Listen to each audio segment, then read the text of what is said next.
I would argue that this is one of the most important votes we're going to have in our careers. And I've been doing this a long time. And I have had an overwhelming feeling of sadness today in contemplating what we've been debating for most of this day. The sadness is not because there's any blame. It's not because we want to punish anybody. Certainly not because we want to target anybody. Absolutely not because there are bad people involved. But because the circumstances that we are in right now are so dire, and I've heard my colleagues on the other side of the aisle and their comments throughout the day, and I believe that you believe them. I respect your opinions on them, but I do not know for the life of me how you have come to those conclusions. I don't know. Because this isn't about any of the things I just mentioned. This is about one thing and one thing only: fixing the state of Connecticut.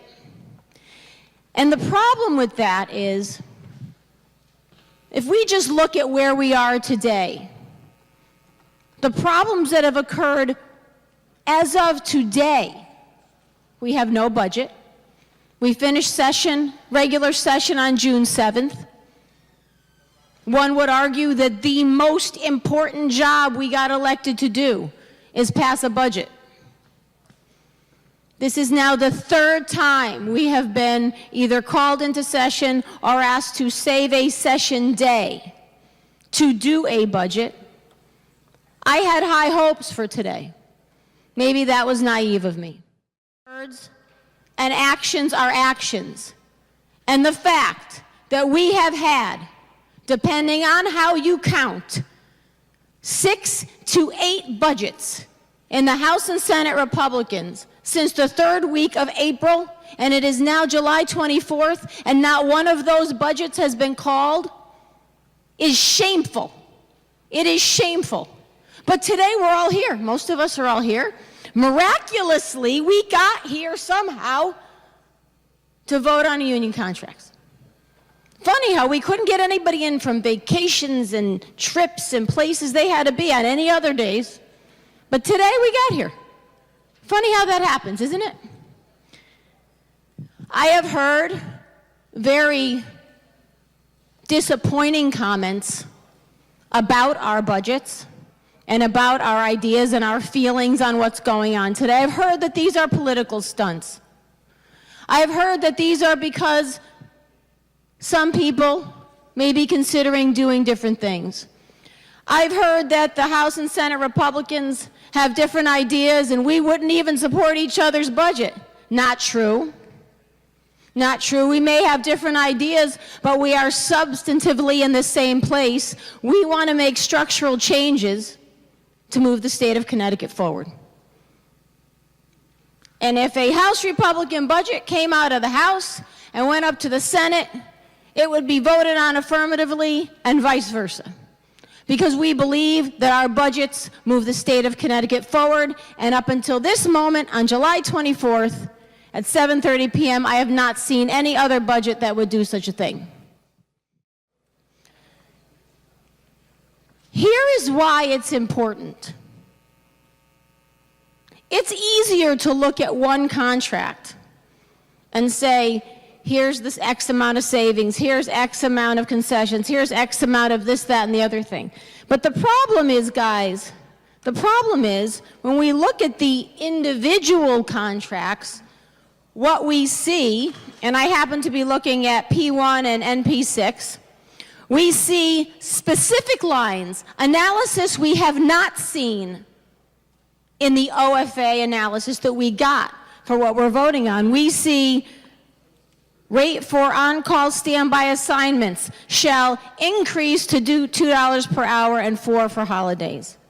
We see all physicians who have a job-related second board shall receive $5,000 bonus. We see, due to recruitment difficulties, there shall be a $10,000 bonus for Themis psychiatrists. Now, I'm not going to bore everybody with all these things I've seen in these contracts. But the reason it is not okay to vote on a contract that we do not have all the information on is this. Each individual contract has specifics, as they should. There was no legal or practical reason we needed to do this today until we had all the information in front of us. Nothing was going to change between now and July 31st, the next target date we're supposed to be in here. The only thing that would change was that the people in this chamber, the people that the state of Connecticut elected to make educated decisions, would have the information to make those educated decisions. That's a big deal to me.